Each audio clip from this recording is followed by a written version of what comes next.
Dulu buku merah di KPK, di kepengurusan atau kepemimpinan yang sebelum KPK yang sekarang, ada penghilangan barang bukti yang diduga dilakukan oleh anggota Polri yang ada di dalam KPK. Dia kalau ibarat pohon, dia hilang justru di batang pohon. Jadi kalau kebenaran itu kita analogikan sebagai buah, dia hilangnya di pohon itu sendiri. Kalau dikembalikan kepada polisi lagi untuk mengungkap, saya mau bilang bahwa kitanya yang lemes itu namanya.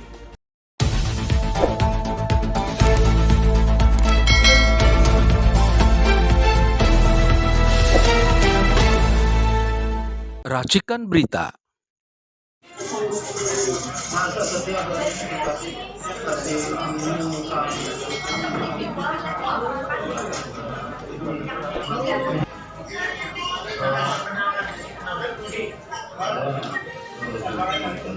Halo, Assalamualaikum Bang Haris. Waalaikumsalam.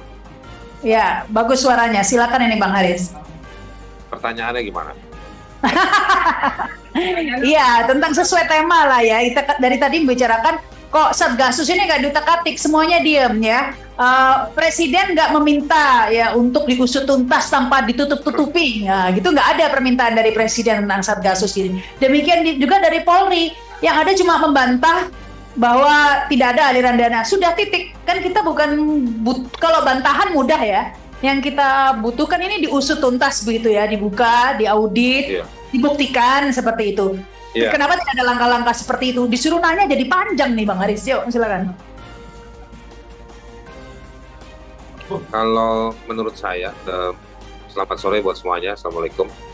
Kalau menurut saya begini, Rahman. Kalau soal bahwa Mabes Polri itu bikin pernyataan yang fatalistik dalam artian sudah ya sudah, itu kayaknya sudah beberapa kali ya. Kita ingat misalnya soal menutup kasus buku merah.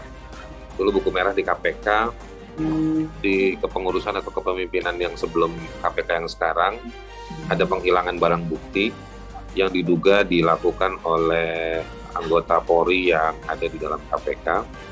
Lalu itu terkuak, ramai, dan kemudian diambil alih oleh Mabes Polri karena ada banyak tekanan waktu itu ke KPK. Dan setelah di dalam Mabes Polri justru dikatakan tidak ada perusakan barang bukti dan tidak ada keterlibatan waktu itu terkait dengan nama Tito Karnavian. Nah, itu salah satu contoh untuk menjadi pembanding di kasus yang berbeda. Di kasus yang sebetulnya menjadi trigger pembubaran Satgasus,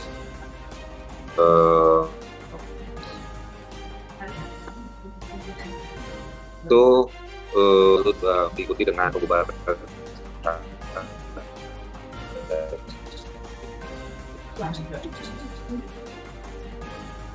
Nah, saya mau ingatnya ada sejumlah pihak itu juga mengatakan bahwa jadi kebenaran, kalau dalam istilah hak asasi manusia, hak atas kebenaran itu bukan gagal didapatkan, tapi dia hilang. Dia kalau ibarat pohon, dia hilang justru di batang pohon. Jadi kalau kebenaran itu kita analogikan sebagai buah, dia hilangnya di pohon itu sendiri. Yang seharusnya pohon itu justru memberikan nutrisi, menunjukkan pada orang yang ada buahnya atau ada kebenaran.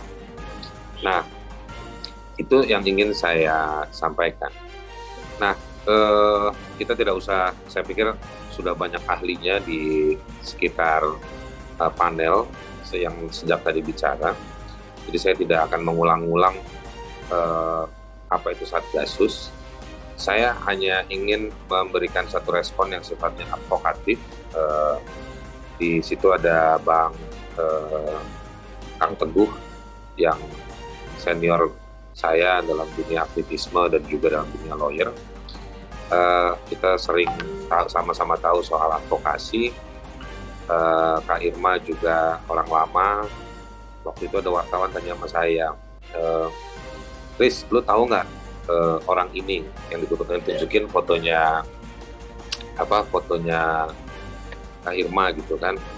Terus saya ketawa-tawa, sebenarnya wartawan baru, ya kan, senior semua. Jadi saya berangkat dengan mengingat sosok-sosok yang muncul dalam kasus ini, dalam situasi ini menunjukkan satu urgensi dan romantisme advokasi bahwa sentralistik kejahatan yang terorganisir itu kembali terjadi di rezim ini. Nah, maka kita juga harus mengingat cara-cara kita beradvokasi. Kalau dikembalikan kepada polisi lagi untuk mengungkap, saya mau bilang bahwa kitanya yang lemes itu namanya. Untuk itu saya mau bilang bahwa baiknya adalah menggalang desakan publik, desakan netizen lewat petisi misalnya, lewat sejumlah tokoh untuk meminta ada semacam audit. Saya juga terlibat dengan sejumlah teman mendiskusikan bagaimana dan siapa yang harusnya mengaudit. Sebelum saya jawab hasil diskusi itu, mari kita cek sedikit soal Satgasus ini. Satgasus ini kalau kita lihat di pengantar-pengantar SK yang disusun, ditandatangani oleh setiap Kapolri dari zaman Tito Karnavian, Idam Aziz, lalu juga Listio Sigit. Salah satunya mencantumkan Undang-Undang ITE sebagai ranah kewenangan yang bisa dilakukan oleh Satgasus. Dari situ kita kalau bikin perbandingan, ada sejumlah undang-undang di bidang ekonomi, saya mau bilang sebenarnya yang terkait dengan ujungnya duit. Lalu juga ada undang-undang yang terkait dengan yang ujungnya adalah kekuasaan. Tetapi undang-undang ITE semenjak ada Satgasus ini, itu korban pidananya meningkat. Silahkan nanti setelah selesai acara teman-teman buka ke websitenya SafeNet Indonesia atau buka di sosmednya SafeNet Indonesia. Di Instagram mereka pernah posting beberapa bulan lalu, justru ada peningkatan penggunaan undang-undang ITE. Apa yang terkarakterkan dalam peningkatan tersebut yaitu meningkatnya pemidanaan terhadap kelompok yang dianggap berseberangan atau oposisi terhadap kekuasaan. Nah, ada sejumlah teman yang mungkin dikit hari lagi akan mempublikasi laporannya, yang sedang menyelesaikan satu riset bahwa di para penyidik yang menangani kasus-kasus pemidanaan terhadap orang-orang yang oposisi atau yang berseberangan, oposisi nggak harus partai politik ya, yang critical group, critical person gitu ya, banyak para penyidiknya adalah anggota dari Satgasus gitu. Nah, saya ingin membandingkan dengan terlepas dari kebenaran atau tidak PowerPoint yang sempat tersebar heboh beberapa minggu yang lalu. Saya ingin mengingatkan bahwa PowerPoint itu hanya menggambarkan soal relasi tindak pidana perjudian 303. Nah, dari situ saya ingin mengatakan bahwa karena kewenangan yang luas, tapi ada treatment yang berbeda di sektor tindak pidana yang diduga terkait dengan soal uang, itu justru sementara ya, saya ingin membuat pernyataan bahwa tindak pidana tersebut justru tidak berlanjut. Dan wallahu alam, kita nggak tahu sebenarnya tindak pidana itunya sudah benar-benar tidak ada atau tetap ada dan dilindungi. Nah, itu kan yang jadi kontroversial hari ini. Sepertinya tetap ada dari grafik perjudian. Sementara kalau tindak pidana yang terkait dengan orang-orang yang dianggap kritikal atau oposisi, justru kasusnya banyak yang berlanjut dipidanakan. Selain saya juga jadi korban yang dikenakan pasal pidana ITE, saya juga jadi lawyer untuk sejumlah orang yang dikenakan pasal pidana ITE. Dan itu banyak yang juga lewat Polda Metro Jaya juga. Dan memang meskipun sudah ada teguran dari Ombudsman, ada barang bukti yang tidak dilengkapi, keterangan yang ngawur dan lain, itu tetap dipaksakan berujung ke pengadilan. Jadi memang ada praktek yang double standard. Jadi kalau yang soal di sekitar ada uangnya itu berujung pidana, tapi kalau yang terkait dengan kelompok-kelompok kritis itu justru malah dipidana, dipaksakan. Dan gayanya memang seperti kalau kita bandingkan dengan cerita Densus nanganin teroris, itu gayanya seperti itu. Misalnya bagaimana sistem pembersihan mahasiswa pada demo reformasi di korupsi pada tahun 2019. Lalu penolakan Undang-Undang Omnibus, itu juga ada instruksi dari Kapolri waktu itu Idam Aziz untuk mengamankan kebijakan pemerintah pengesahan Undang-Undang Omnibus. Yang Idam Aziz juga orang yang menandatangani SK Satgasus itu juga. Nah, jadi ada double standard di situ.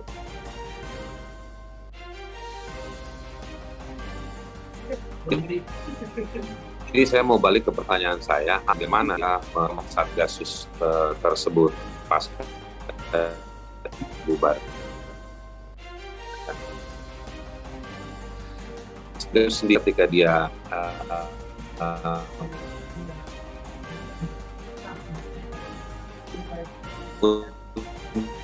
muncul wacananya,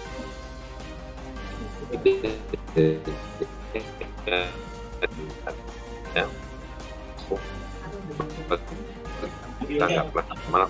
mana pendapat Kompolnas ketika Kompolnasnya memeriksa atau kerja yang umum dari kepolisian, yaitu Verdi Sambo.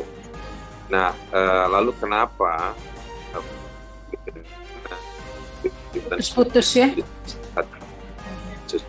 Itu hanya orang-orang, sejumlah nama yang melekat pada sejumlah nama, tidak. Nah, jadi saya cuma mau bilang bahwa kita mau serahkan ke siapa, ke pemerintah. Pemerintah diuntungkan oleh keberadaan Satgasus karena Satgasus meredam kelompok oposisi. Kita mau meminta kepada Kompolnas sengaja atau tidak sengaja kasih itu start your video. Nah, Kompolnas abai. Kalau kita bilang abai itu mereka bantah, enggak, kami tidak abai. Kalau tidak abai, otomatis harus sudah ada catatannya soal Satgasus hari ini. Gitu. Kalau dia bilang tidak ada juga, atau nggak bisa juga otomatis, tapi juga tidak abai, ya artinya mereka tidak menjalankan tugasnya. Seperti itu. Itu Kompolnas. DPR kurang lebih sama aja menurut saya.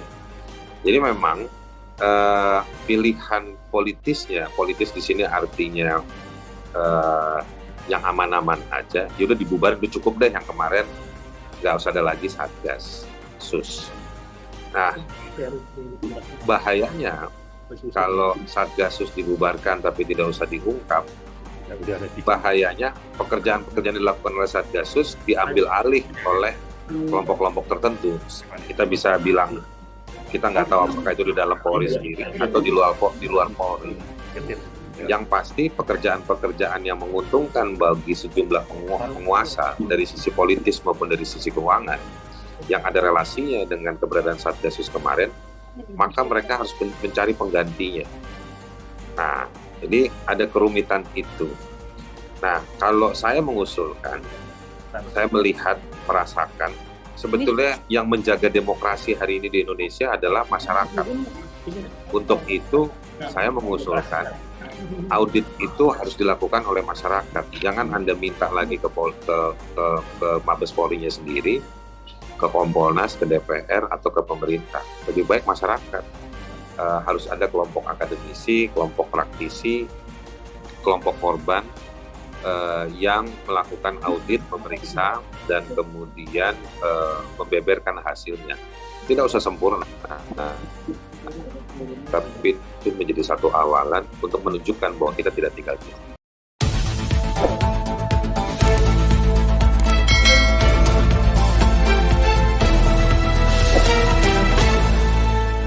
Racikan Berita